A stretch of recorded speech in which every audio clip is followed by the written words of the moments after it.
Раз. Здравствуйте. Добро пожаловать на пресс-конференции третьего фильма международного конкурса Одесского кинофестиваля. Вы только что посмотрели чудесный черно-белый бельгийский фильм «Смерть за смерть» «Je me tue à vous le dire». И мы очень рады, что к нам прилетели режиссер фильма, актер исполняет главную роль фильма, режиссер фильма Xavier Sauron et acteur Jean-Jacques Rosin. Bienvenue à Odessa. I will ask a question in English. Does someone need the English translation in the hall? No? Okay. Тогда мы будем по-русски и по-французски.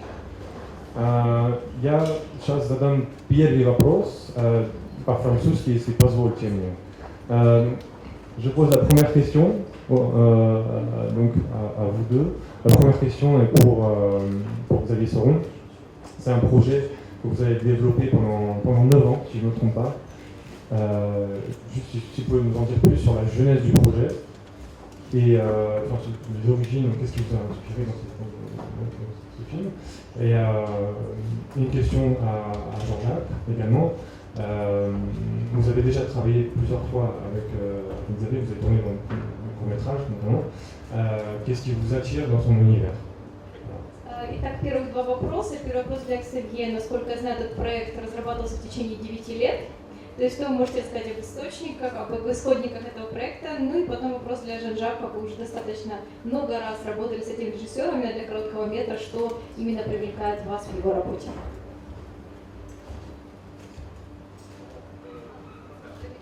Oui, avec le micro c'est mieux. Bonjour, tout d'abord je tenais à vous dire que j'étais vraiment très heureux d'être ici à Odessa. C'est la toute première fois en Ukraine pour moi, la deuxième pour Jean-Jacques. Alors pour répondre à la question, oui c'est vrai que ça fait longtemps en fait.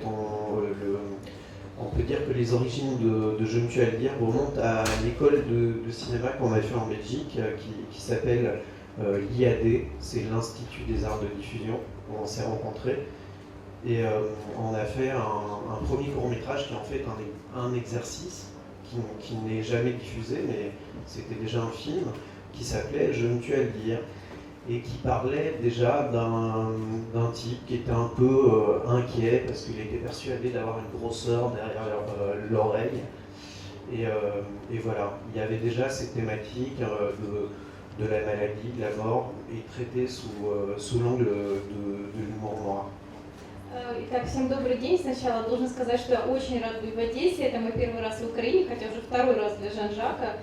Что касается, откуда берет начало этот проект, на котором действительно долго работали, мы с Жан-Жаком встретились в ЛИАД, в Институте искусств. И, можно сказать, у нас был такой маленький проект вместе, короткий метр, который носил то же самое название «Смерть от смерти». И он тоже рассказывал о человеке, который беспокоился по поводу того, что у него там какая-то опухоль в ухе. То есть мы уже говорили на тему болезни, смерти и так далее.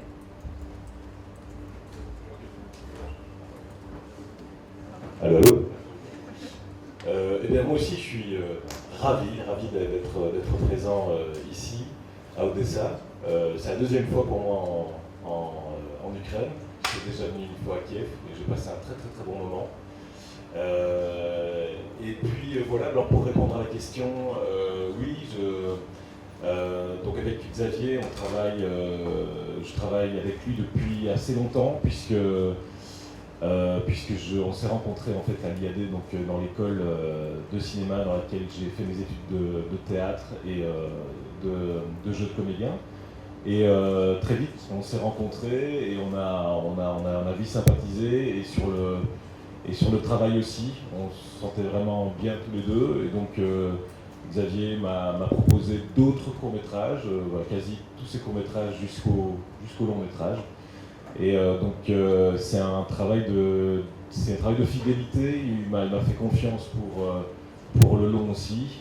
On voit un peu ça, je pense, comme une sorte d'aboutissement, je pense, depuis tous ces courts-métrages. D'ailleurs, le personnage de Michel que j'interprète On dit souvent que c'est une sorte de cousin, des autres personnages que j'ai interprétés dans ces courts-métrages. Et alors, qu'est-ce qui m'a plu dans l'univers de Xavier? C'est vrai que dès que j'étais donc à l'IAD dans l'école, il est arrivé avec un univers vraiment à part qui sortait vraiment de tous les autres. Et secrètement, j'ai pas été vers lui, mais j'espérais vraiment qu'il me choisisse parce que j'avais vraiment hâte d'interpréter un personnage dans une ambiance, dans cet univers décalé et à la fois pouvoir mettre mon grain. Voilà. Добрый день от меня. Я тоже очень рад быть здесь, в Одессе. Впервые в Одессе, хотя второй раз в Украине, я уже был в Киеве, и мне там тоже очень понравилось.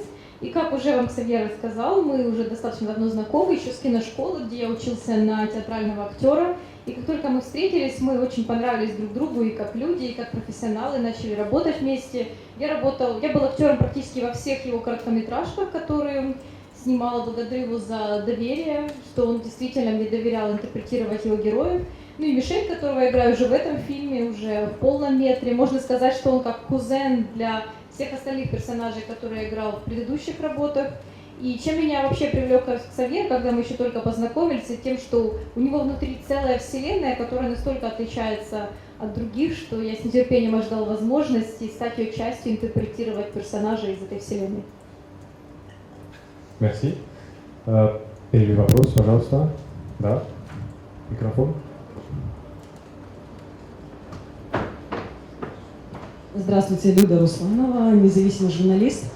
Первый вопрос у меня к Ксавье. Сейчас, судя по тенденциям мирового кинематографа, много хороших режиссеров, много хороших актеров и мало хороших сценариев.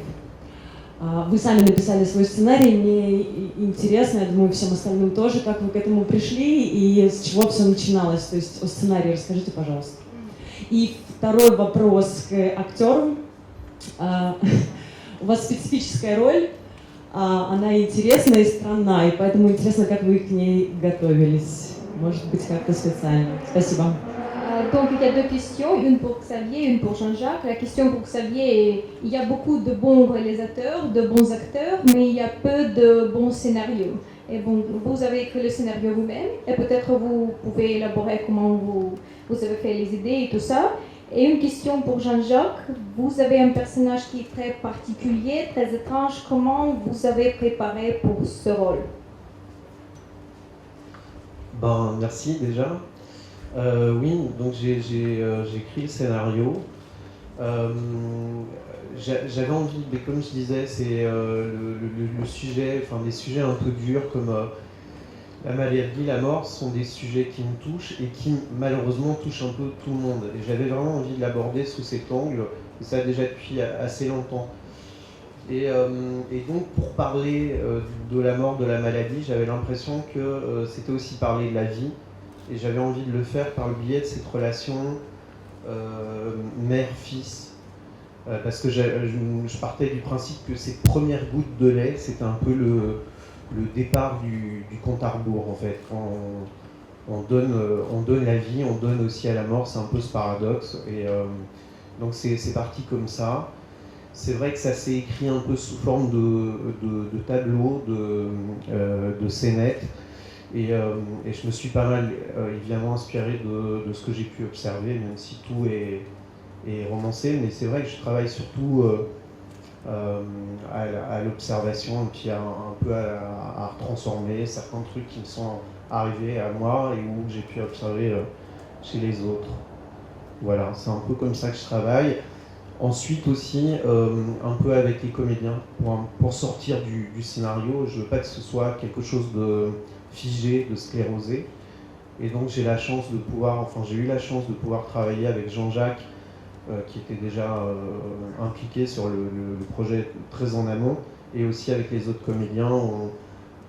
On a travaillé sur des improvisations, et à partir de ces improvisations, j'ai réintégré ça aussi dans l'histoire. Большое спасибо за ваши слова. Да, действительно, я сам написал сценарий. Меня всегда интересовали вопросы болезни и смерти. Это такая достаточно деликатная тема, которая касается всех, и меня в том числе. Но я решил поговорить о ней говоря о жизни, потому что это же все тоже связано. И я выбрала отношения матери и сына, потому что фактически с первым глотком материнского молока она дает человеку жизнь, в то же время она дает ему и смерть. Такой вот парадокс. И сценарий я писал и на собственных наблюдениях, и на том, что происходило со мной самим. Ну и кроме того, мне очень повезло работать с актером, который смог творчески переработать этот сценарий, чтобы он не оставался таким застывшим. И мы очень работали много также над импровизациями, которые потом тоже были интегрированы в окончательный вариант фильма.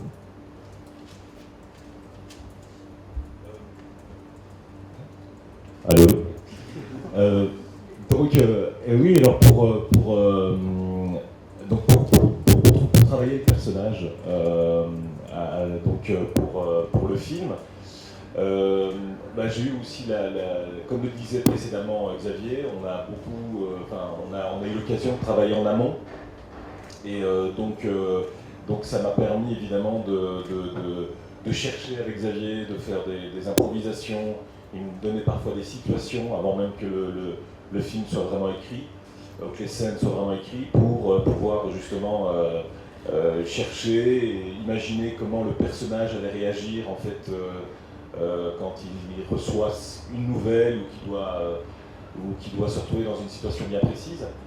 Et puis évidemment le fait, comme je disais, qu'on a fait plusieurs courts-métrages auparavant, moi j'ai l'impression que le travail de ce personnage a été fait vraiment tout au long de ces années, quoi.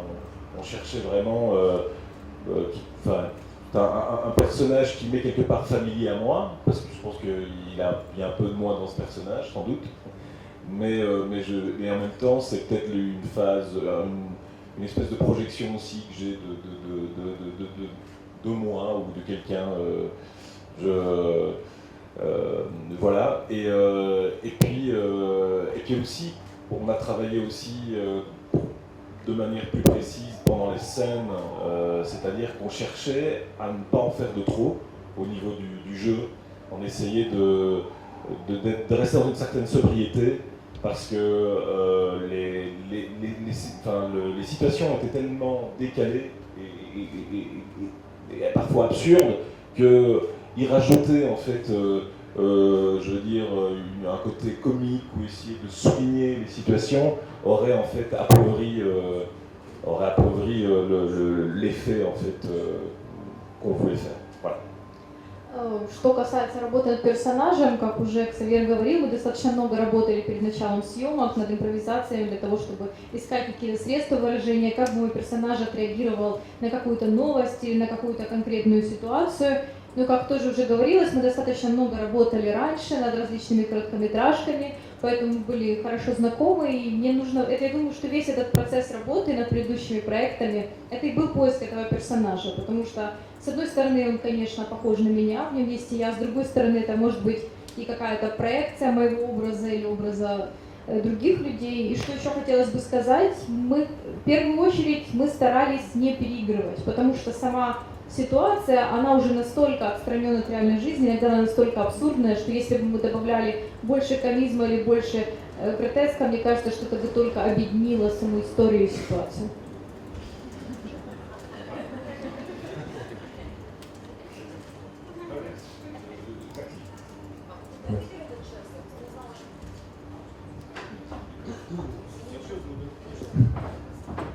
Следующий вопрос. Он на трансляцию нужен. Вы где-то увидели этот жест? Я просто не знала, что мужчина делает вот так. Откуда это? On a vu le geste comme ça, en fait, j'ai pas su que les hommes le font. C'est d'où ce geste-là? C'est tout à fait vrai, et à vrai dire, Jean-Jacques le fait tout le temps, je le fais souvent. Moi j'ai plutôt tendance à aller toucher ma nuque, chacun son truc, mais c'est quelque chose que j'observais très souvent chez Jean-Jacques, mais on le retrouve chez d'autres hommes, ouais, c'est vrai. Ma mère le fait beaucoup, je sais pas, elle est souvent comme ça. Et quand elle me parlait, elle était comme ça, et donc peut-être, il y a eu un mimétisme. На самом деле, да, Жан-Жак так делает и в реальной жизни. Хотя вот, например, Ксавьер предпочитает трогать себя за затылок. Ну, а еще Жан-Жак говорит о том, что это, наверное, у него от мамы, потому что это у его мамы любимый жест. А чего умерла мама главного персонажа, потому что... Quelle est la raison de mort du personnage, de la mère du personnage? Pourquoi elle est morte? Il n'y a pas de... comment dire, comme c'est en off, je donne pas la cause claire de la mort. En fait, ça m'intéresse pas. Je crois que dans le film, il y a plein d'endroits où c'est extrêmement ouvert, où c'est un peu à chacun de se construire le film. Alors, je sais que c'est parfois un peu frustrant, mais je trouve aussi que c'est ce qui fait la richesse du film. Maintenant, si vous voulez vraiment savoir ce que moi j'en pense ou ce que je crois de la mort de la mère, je peux le faire, mais je trouve ça toujours un peu dommage. Mais c'est vrai que normalement, on se dit qu'elle est déjà plus très vaillante. Elle a fait ce cancer du sein, le cancer est parti, mais est-ce qu'il est vraiment parti? Voilà, elle n'est pas en très très bonne santé. Mais sur la, je précise pas, c'est vrai. На самом деле, да, я не даю тут какой-то четкой причины, и мне кажется, что это одно из тех открытых мест фильма, где сам зритель должен это интерпретировать. И я понимаю, что очень жаль не знать, что это на самом деле, иногда это действительно разочаровывает, но мне кажется, что это добавляет богатство фильму. Ну, возможно, у нее был рак груди или какая-то другая болезнь. Да, она была уже не в хорошем здоровье, это все, что я могу сказать. Но то, что она умерла, было понятно изначально. Просто интересно, была ли у режиссера версия как бы ее смерти. Вот и все. Ну, то есть, поэтому. Mais est-ce que vous avez la version de la raison précise de sa mort peut-être, ou vous ne le précisez pas? Oui, bien sûr, c'est ce que je dis, c'est qu'il y a plein d'endroits où je laisse des ouvertures dans le film, mais pour moi c'est important pour que les choses soient cohérentes, et même parce que parfois les comédiens, les chefs de poste m'interrogent et me demandent tiens, qu'est-ce qui se passe là, même si c'est pas concrètement, si l'explication n'est pas donnée très concrètement à l'image ou au son, moi il faut que je sache ce qu'il en est, quoi. Mais j'aime bien laisser cette ouverture. J'adore les films avec des fins ouvertes, avec des éléments où on ne prend pas par la main et chacun se fait son film. Et après, si vous voulez, je veux bien vous le dire, pour moi, la cause de la mort de la mère, c'est vraiment nécessaire. Mais c'est vrai que j'ai déjà assisté à des conférences de presse où j'avais vu un film que j'avais adoré et la réalisatrice avait un peu expliqué justement ces zones d'ombre et de flou. Et moi, ça m'avait attristé en fait. Je m'étais fait un autre film et j'étais un peu triste et du coup, j'évite de faire un peu la même chose. Donc, c'est pas du tout pour éviter de répondre à votre question. Ну, конечно, у меня была своя конкретная версия, когда я работаю с актерами, они меня спрашивают, что же на самом деле случилось с персонажем, потому что должна быть какая-то последовательная история, чтобы это работало. Но вы знаете, я просто был на других пресс-конференциях, где режиссеры в итоге сдавались и рассказывали, что это было на самом деле. Мне всегда было немножко грустно это слышать, потому что получается, что я увидел немножко другой фильм, а мне бы хотелось оставить для себя свое видение. Так что извините, что я избегаю отвечать на ваш вопрос, но не отвечу. Юрий Володарский, независимый журналист. Я почти уверен, что Ксавье не ответит на мой вопрос, но я его все-таки задам. Вы снимали этот фильм, потому что очень боялись смерти, так ли это? И стали ли вы бояться смерти меньше после того, как вы сняли этот фильм? Bon, je suis presque sûre que Xavier va pas répondre à ma question, mais en tout cas, est-ce que vous aviez peur de mort quand vous avez commencé de faire le film? Est-ce que vous avez moins peur de mort maintenant quand vous êtes fini? Je sais pas si j'ai moins peur. Je vous réponds en fait oui. La mort c'est quelque chose qui m'angoisse terriblement. Et je crois que aussi la question de l'absurdité, ce que je disais qu'on est pour mourir, il y a quelque chose d'un petit peu absurde. On cherche toujours un peu le sens à tout ça, et quand on a des crises de santé, on peut se demander pourquoi moi, pourquoi maintenant, pourquoi pas un autre et tout. Donc oui, je crois que j'ai toujours cette inquiétude. Et c'était amusant parce qu'en faisant le film, Et au fil des rencontres, j'ai réalisé en fait qu'on était quelques-uns à être complètement angoissés ou par la mort, ou par la maladie, être hypochondriaque, ou c'est un peu le cas de Jean-Jacques, et c'était le cas. Et finalement, je me dis, mais on pourrait presque créer un club des gens angoissés. Et du coup, peut-être que ce film, c'est une réponse, c'est une manière un peu d'apprivoiser ces angoisses, les apprivoiser par le biais de l'humour, justement. Et je crois que voilà, c'est une posture, c'est peut-être une posture qui moi me convient, qui est intéressante face à cette absurdité et ces peurs.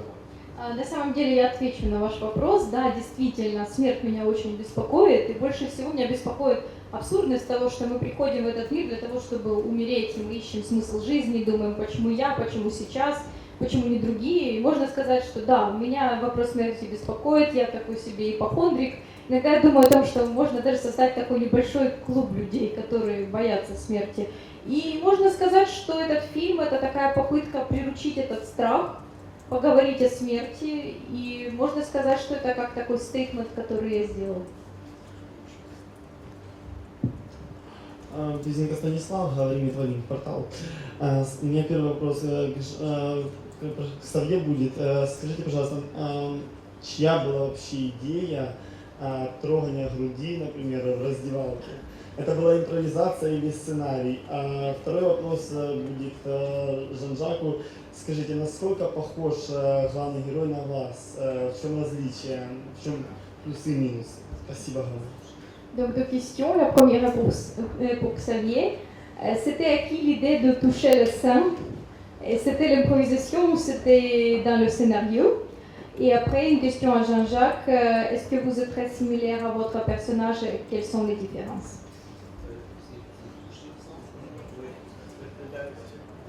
Oui, la scène de palpation.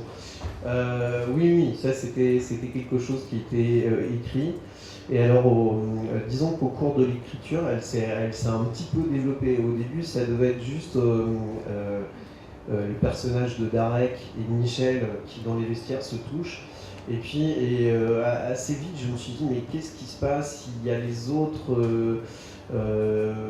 personnes qui sont dans le vestiaire et qui devaient intervenir, donner leur avis sur tiens, mais est-ce que c'est plutôt grave quand ça bouge ou quand ça bouge pas, et de se dire que tout le monde se met à se palper. Voilà, je me disais qu'il y avait sans doute quelque chose à jouer drôle là-dedans. Да, это действительно сцена была выписана в сценарии еще с самого начала, что будет вот эта сцена, когда вопрос такого ощущения себя, ощущения других, будут ли другие вмешиваться. Я решила, что это будет очень интересный момент, который стоит включить в фильм. Oui, alors donc, la différence entre, est-ce qu'il y a des ressemblances entre mon personnage et moi-même, ou est-ce qu'il y a des différences, des ressemblances? Eh ben oui, je pense qu'il y en a quand même pas mal. Hein. Je vais pas faire celui qui a un personnage très très loin, mais il y en a pas mal. Déjà Xavier en parlait, c'était la peur de la mort. Ça, c'est vrai, on en a beaucoup parlé avec Xavier, et je pense que c'est aussi quelque chose qui nous a un petit peu rassemblés. Cette espèce de peur du chaos, cette angoisse existentielle. Je ne sais pas d'où ça vient. Comme disait Xavier, on est très nombreux à l'être. Pour certains, j'ai l'impression que c'est parfois une obsession. Et puis, il y a, je pense, oui, le rapport, quand Xavier est venu me parler évidemment de ce rapport entre un fils et une mère, je ne vais pas vous cacher que j'ai aussi un rapport très très fusionnel avec ma maman. Qui est donc je me suis assez vite retrouvé un peu dans cette situation de Michel. Je vous rassure, elle n'est pas au point de celle de Michel, elle n'est pas extrême à ce moment-là, mais c'est vrai qu'à un moment donné, il y a un cordon ombilical qui est assez qui est parfois gros comme un pipeline, donc qu'il faut savoir essayer de couper tout doucement. Donc voilà. Ou sinon, je pense que dans les différences, j'espère que je réussis un petit peu mieux que Michel au niveau du comédien, quoique je trouve qu'il s'en sort pas mal. Et puis, je trouve aussi que moi, je le trouve un peu, quand je revois le film, c'est que j'ai l'impression qu'il est victime de beaucoup de choses, enfin il y a beaucoup de choses qui lui tombent dessus, donc j'ai l'impression que j'ai un peu plus de chance que lui, ou à un moment donné, je crois que j'aurais envie de réagir, je sais pas, je suis peut-être je réagis peut-être plus vite que lui, quoi, voilà. Mais c'est vrai que, voilà, moi j'aime bien Michel, en fait, hein, donc j'aime bien ce personnage, donc ça pourrait être un ami, voilà, ça pourrait être un bon ami. На самом деле, да, мы похожи с моим персонажем, я не из тех актеров, кто говорит, что он не имеет ничего с ним общего. Да, и страх смерти — это тоже то, что есть в моей личности. Мы очень много говорили об этом с Ксавье, вот этот вопрос экзистенциального беспокойства, хотя могу сказать, что Ксавье куда больше беспокоится об этом, чем я. Что касается отношений между сыном и матерью, да, у меня тоже достаточно непростые, иногда такие взрывные отношения с мамой, поэтому, возможно, эта роль тоже помогла мне как-то проработать.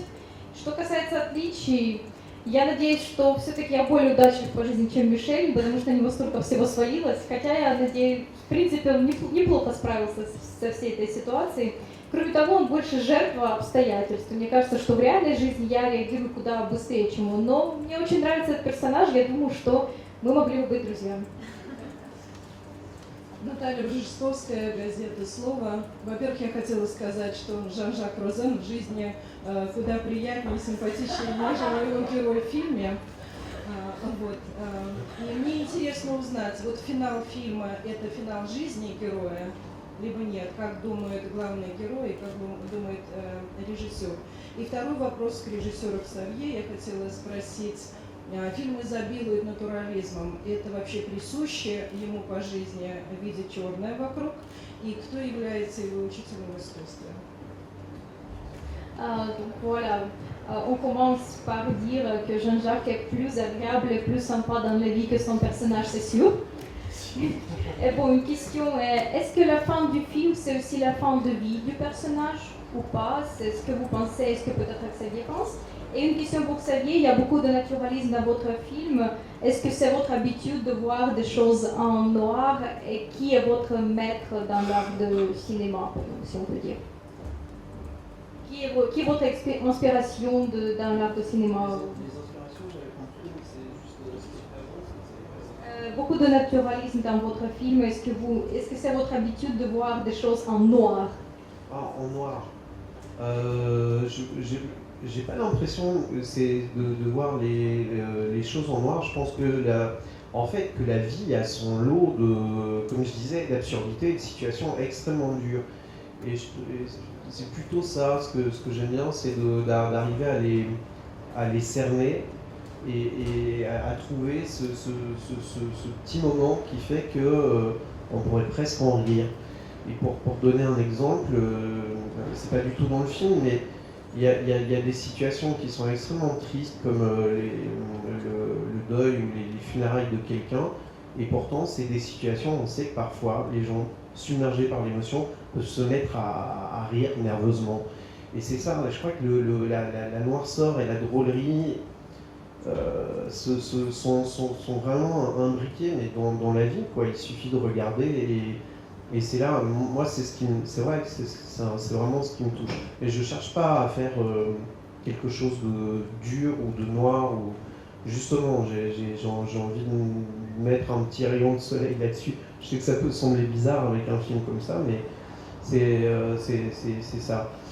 Et alors en termes d'influence cinématographique, il y en a plein. En fait, c'est pas même juste le cinéma. Je dois dire que j'ai dû absorber plein d'influences, mais dans la littérature, dans la peinture, dans la musique. Rien que dans le film, si vous regardez un peu, il y a plein de petits, il y a des clins d'œil à la musique et à la peinture baroque. Par exemple, dans la musique, vous avez Bach, Handel, Purcell, et en peinture, il y a un tableau de José de Ribera, le portrait de la femme à barbe. C'est vraiment un tableau qui existe et dont Umberto Eco avait pas mal parlé. Et la séquence de fin fait aussi référence à un tableau de baroque, en fait, à vrai dire.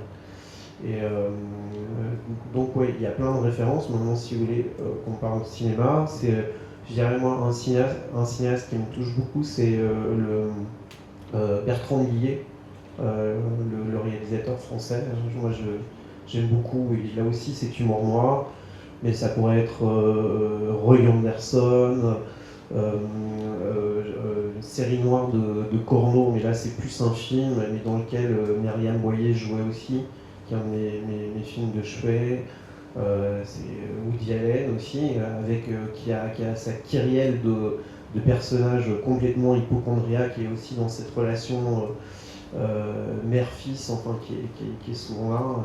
Il y en a plein, en fait. On pourrait passer des heures à discuter de ça. Так, на самом деле мне не кажется, что я вижу жизнь в черном свете, потому что мне кажется, что я просто показываю те абсурдные моменты, те сложные ситуации, в которые попадают персонажи, и пытаюсь их показать в этом фильме. И, конечно же, там есть очень много грустных моментов, это трауры, похороны, которые вызывают у персонажа нервный смех, и действительно мне это все очень трогает, но ведь даже то же самое происходит в жизни, мне кажется, что я наоборот пытаюсь привнести какие-то лучики солнца в эту ситуацию. Что касается того, что на меня повлияло в съемках кино, это не только кино, это и литература, и живопись, и музыка. Если внимательно посмотреть этот фильм, то вы увидите много ссылок, например, на живопись и на музыку эпохи барокко. Например, есть там картина Жозе Рибера, которая действительно существует, о ней очень много говорил в свое время Умберто Эко. Что касается того, кто на меня повлиял в кинематографе, это Бертран Бие, это его черный юмор. Ну, конечно же, Вуди Аллен тоже, его персонажи ипохондрики, тоже отношения между матерью и сыном, то, что он показывал. Как раз вопрос вот был на эту тему, Юлия Минутян, от критика по поводу компиляции вот этой яркой, вполне языческого эдипового комплекса, который стал уже общим местом в фрейдистской психологии, и известных христианских символов и аллюзий на известные библейские сюжеты. Компиляция такова, что явно просматривается некий такой постмодернистский подтекст, такая ирония, и хотя постмодернизм хранит уже лет 15, он, по-моему, так же вечен, как и греко-римская мифология. То есть очень хотелось узнать, так ли это.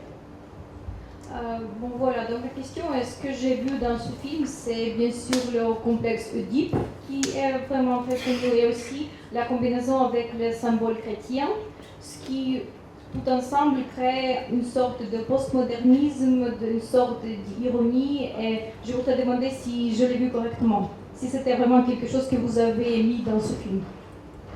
En fait, il y a plein d'entrées dans le film et comme je disais,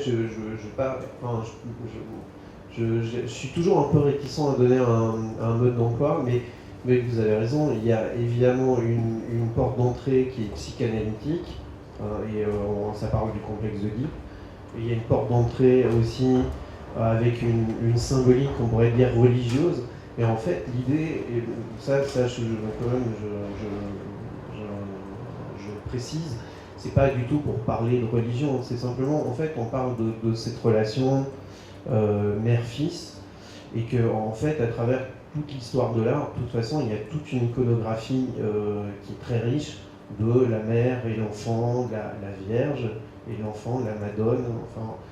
Et donc j'ai un peu utilisé cette iconographie et je l'ai revisitée parce que ça me semblait assez évident. Et puis c'est vrai que quand on a des problèmes, des gros problèmes de santé, très souvent, ce que je disais, on se dit mais pourquoi moi, pourquoi maintenant? Il y a quelque chose d'un peu absurde. Et très souvent, face à cette absurdité, on cherche une réponse dans une entité transcendante. Et donc forcément, la question de cette transcendance, elle est un petit peu abordée. Et la figure christique aussi, je trouvais qu'elle faisait assez bien écho à ce que vivait le personnage de Michel, ce qui est d'autant plus amusant, amusant, c'est peut-être pas le terme, mais le Christ a cette blessure au niveau de la poitrine qui faisait écho à la grosseur que Michel est persuadé d'avoir trouvée. Et en fait, partout dans le film, je joue aussi avec des associations, on pourrait parler d'associations libres, c'est encore un terme de psychanalyse, où il y a beaucoup on voit des seins et puis on voit des os, et en fait je joue aussi bêtement avec parfois quelque chose au niveau de l'image où c'est un écho, une espèce de petit jeu. Il y a quelque chose d'un peu ludique là-dedans. Mais il y a plein de portes d'entrée dans le film, plein de degrés de lecture. Et la psychanalyse et cette symbolique religieuse en fait partie, quoi. Ну, на самом деле, я всегда с большой неохотой говорю о собственной интерпретации, потому что у каждого зрителя свое видение. Но да, вы правы, в этом фильме есть и психоаналитическая подоплека, и религиозные символы, хотя я не говорю в нем о религии. Это об отношениях матери и сына, поэтому, собственно, и были использованы те же иконы с Мадонной, потому что, мне кажется, это достаточно очевидная параллель, которую можно провести. Но и опять-таки, когда у человека проблемы со здоровьем, он начинает спрашивать, почему я, почему сейчас, и он ищет ответы, и в чем-то трансцендентно, поэтому понятно, почему используется религия. Ну и также фигура Христа, опять-таки, это потому что мы знаем, что Мишель обнаруживает у себя эту опухоль в грудной клетке, и мы знаем, что это была та рана, которая была нанесена, собственно, Христу на кресте. И если мы говорим о свободных ассоциациях, что, собственно, тоже термин психоанализа, вы видите, что я пытаюсь играть с изображением, показываю грудь, кости, и вот такой вот череде символов пытаюсь показать такие различные эхо, различные символы.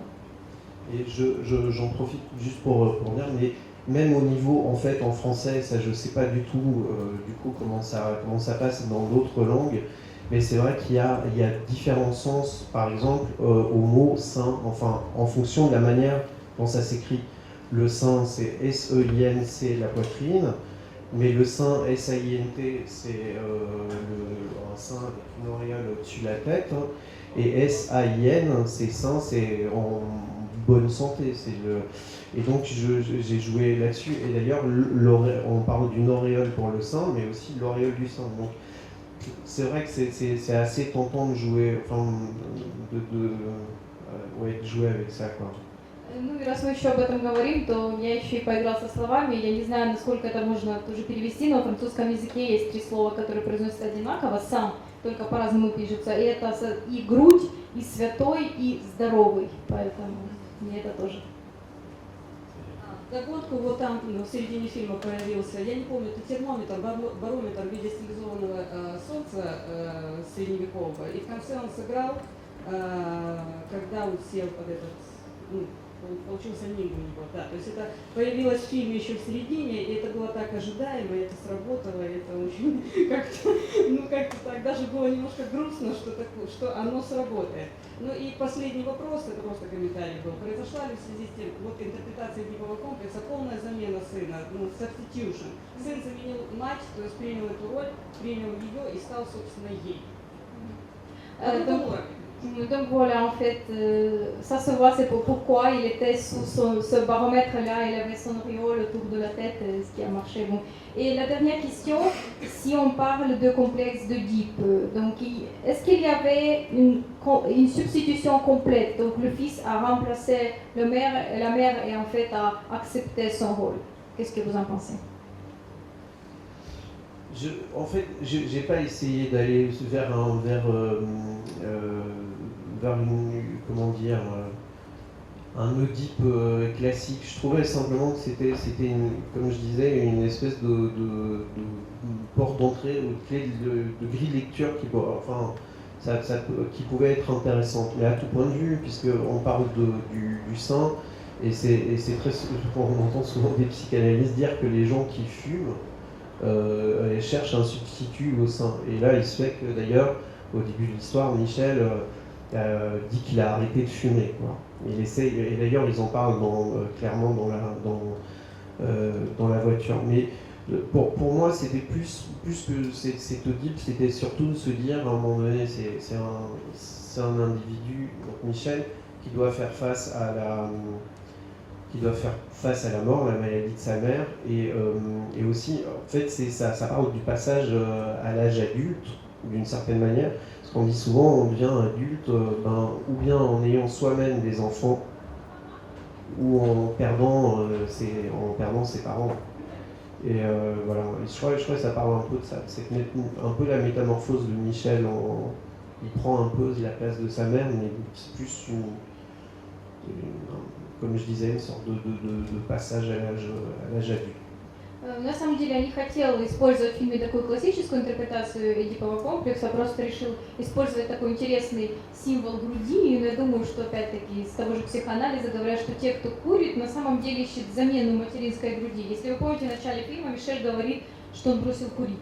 Но что мне в этом фильме это интересно, то что главный герой, он должен столкнуться со смертью и фактически стать взрослым, переборов ее. И мы знаем, что человек становится взрослым либо когда у него появляются собственные дети, либо когда он теряет своих родителей. То есть да, это фильм о метаморфозе главного персонажа. Спасибо. Юрий Житняк, постфактум. Салье, я второй год просматриваю конкурсные фильмы и открыл для себя такой вот феномен детского кинофестиваля. В каждом фильме присутствует смерть в той или иной степени. Вы сняли, на мой взгляд, шедевр депрессии. И в связи с этим у меня к вам такой вот вопрос. Последняя сцена, она выбивается из эстетики всего фильма, когда такая вот гротескная цирковая сцена, из груди бьет молоко. Зачем? En fait, je regarde les films de compétition de Festival de ça il y a 2 ans. Et ce que je trouvais est que dans chaque film, il y a un thème de mort. Et je pense que vous avez fait un film qui est super, qui est peut-être un chef-d'œuvre de dépression, qui est super déprimant. Et la dernière scène est un peu différente, avec le sang et le lait. Pourquoi vous avez choisi cette scène comme la dernière? Oui, en fait, je réalise que quand même, au fur et à mesure des questions, je suis quand même en train de vous expliquer mon film, bon, tant pis. Mais oui, c'est... Comme je disais, moi je voulais que la scène de fin soit un basculement, en fait, qu'il y ait quelque chose de...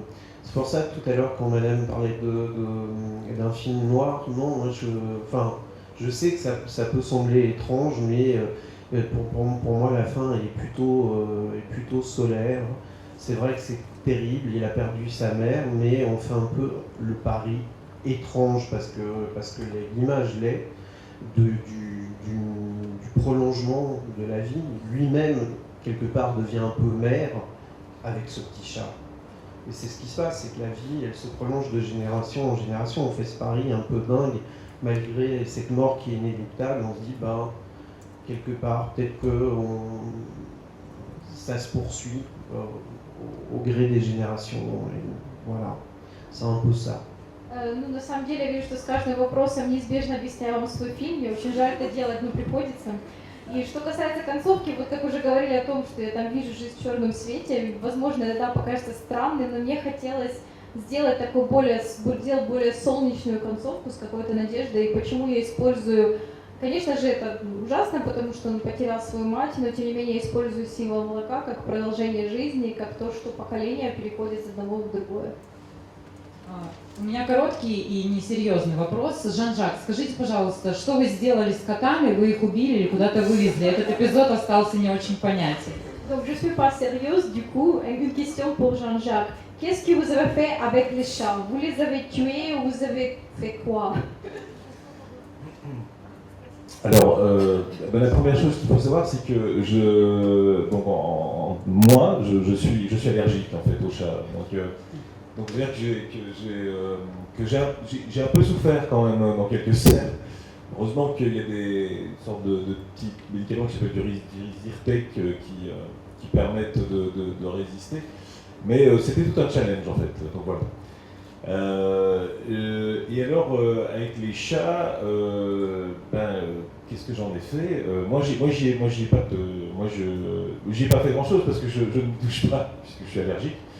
Mais c'est plutôt Darek qui s'en est chargé, à mon avis, qui a été un peu dur. Et là-dessus, évidemment, le personnage de Michel, il culpabilise énormément. Et donc voilà, c'est une scène très importante, en fait, je pense, parce que ça montre aussi toute l'humanité qu'il a aussi dans la culpabilité, toute l'humanité qu'il a tout l'amour qu'il a pour sa maman. Et je pense que c'est une scène importante pour donner de l'humanité au personnage de Michel. Ну, вообще, я должен признаться, что там у меня самого аллергия на кошек, поэтому в этой сцене я, правда, пострадала. К счастью, есть лекарства, которые помогают с этим справиться, но было тяжело. Так что я сам с кошками ничего не делал, я их практически не касался, чтобы не усугублять. А что касается персонажа Мишеля, мне кажется, это очень важная сцена, которая показывает его человечность, показывает, как он винит себя и показывает всю ту любовь, которую он испытывал к своей матери. Вы не могли бы рассказать немного о визуальной составляющей фильма? Это была ваша задумка выбрать черно-белый цвет и, в принципе, вот те образы, которые вы показываете в кадрах. Работали ли вы со своим обычным оператором или это какой-то приглашенный оператор, который это предложил? Спасибо.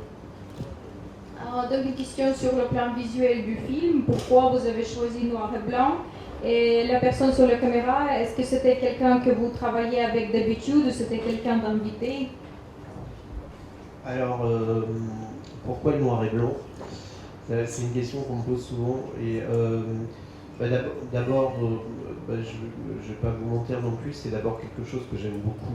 J'aime beaucoup le travail plus de photographe que de chef opérateur, je dirais, de directeur photo.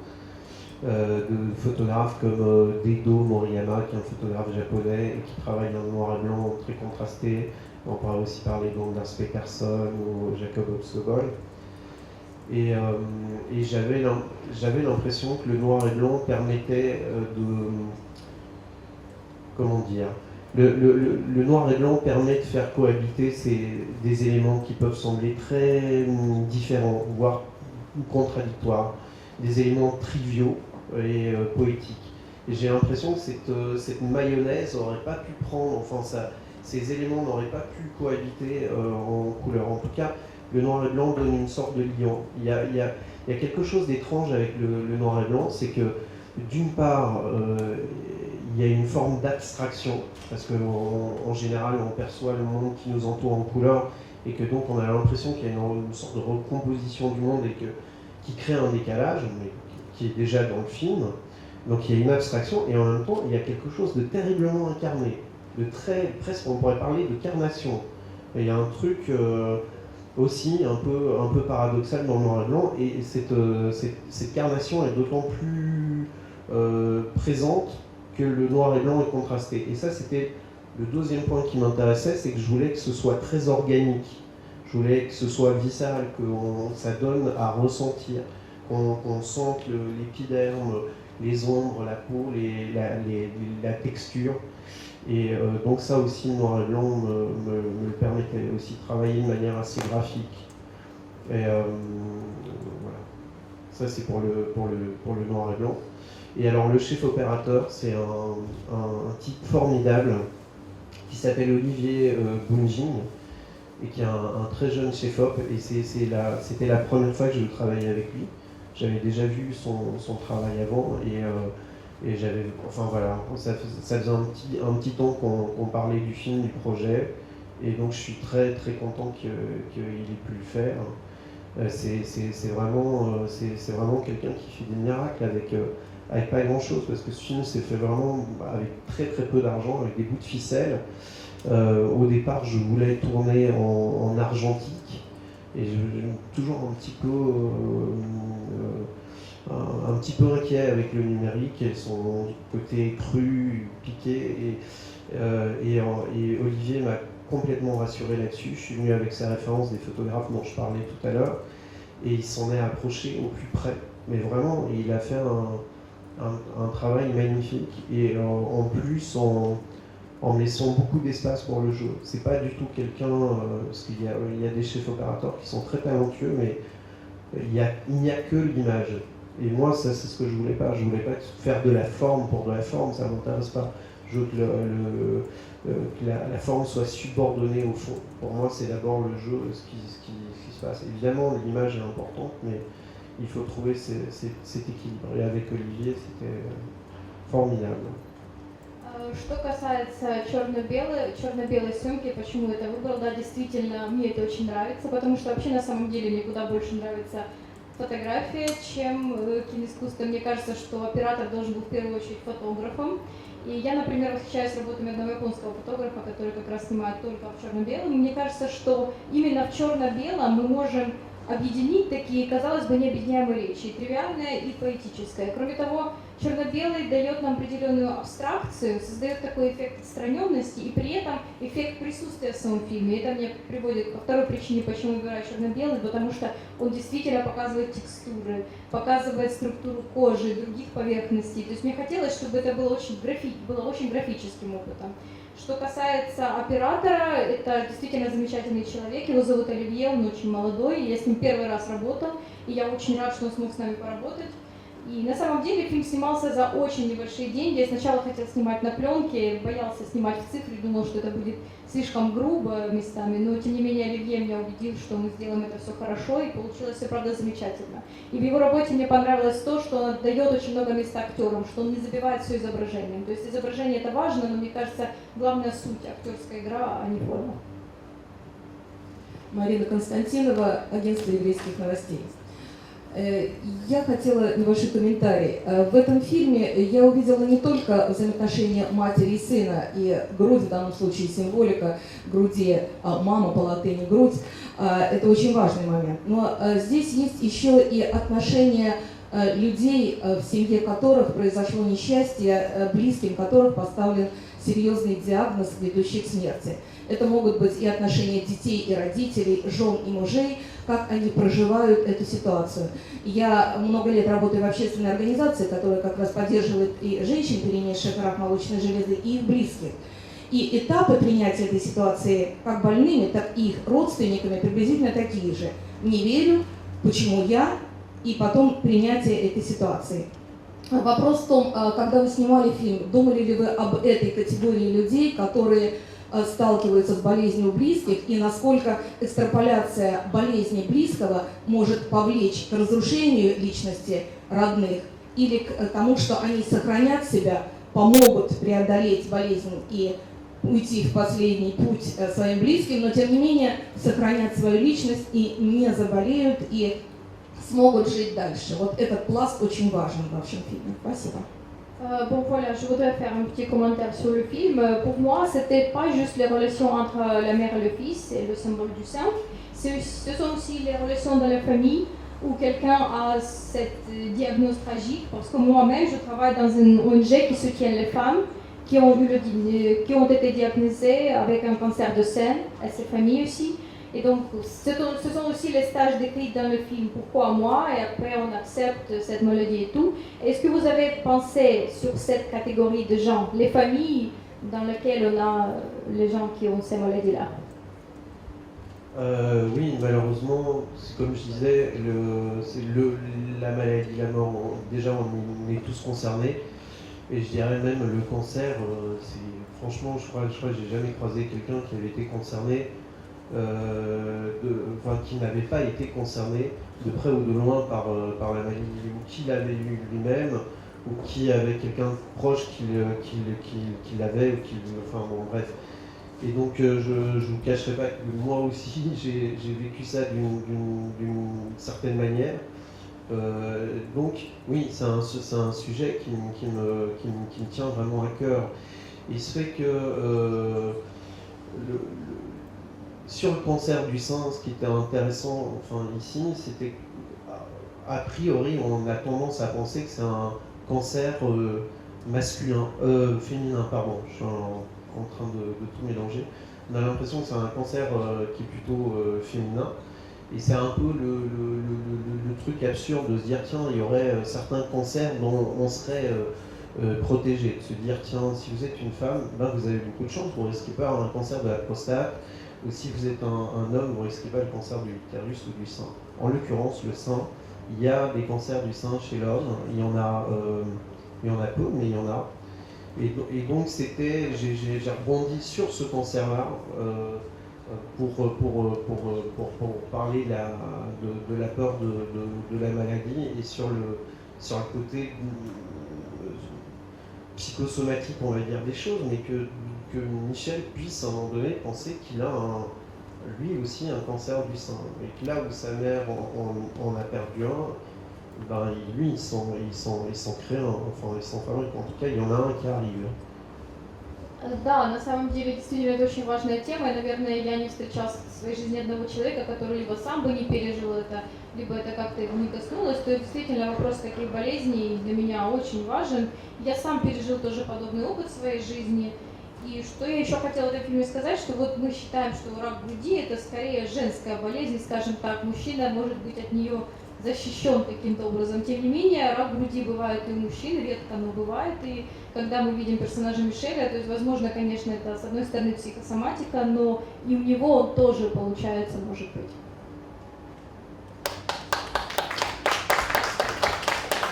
Спасибо. Есть еще последний вопрос, наверное? Последний. Для dernière question. Спасибо. Вот вы заметили, что очень много идет споров касательно понятия фильма вот, в данном случае. Какой вот основной месседж вы хотите донести до зрителя, вот, чтобы он увидел? Спасибо.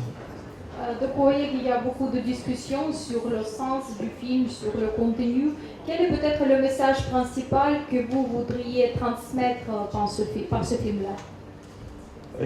Comme je disais, moi je pense que c'est la mort, la maladie, tout ça, on y est tous confrontés d'une manière ou d'une autre. On est assez nombreux, je pense, à être angoissés. Et moi, je crois que c'était plutôt inviter tout le monde dans ce film à apporter un autre regard là-dessus, une sorte de, comme je disais, l'humour, c'est peut-être la posture, la meilleure posture face à la dureté et à l'absurdité de la vie des fois. Et donc, c'était un peu emmener tout le monde là-dedans et regarder ce qui est a priori pas très drôle, mais de le regarder de manière un peu amusée. Je crois que c'est Boris Vian qui disait que l'humour c'était la politesse du désespoir. Et donc voilà, c'est un peu ça. C'est en tout cas essayer autant en rire. Et je crois que c'est ça, c'est plus cette invitation-là que j'avais à faire à travers le film. Ну, на самом деле, как я уже говорила, это то, что смерть и болезнь, это то, с чем сталкиваемся все мы, и многие испытывают по этому поводу беспокойство. То есть, наверное, главный месседж – это смотреть на эти вопросы немного по-другому, быть более стойкими. Да, это абсурдно, возможно, это, конечно, все не смешно, но смотреть, возможно, куда легче. И как-то было сказано, что смех – это вежливость безнадежности. Возможно, так.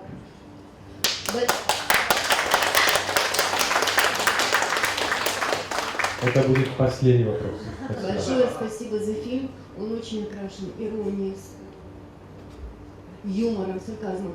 Вы разговариваете со зрителем, с нами через детали. Эти детали очень говорящие. И удачи вам и всего самого хорошего.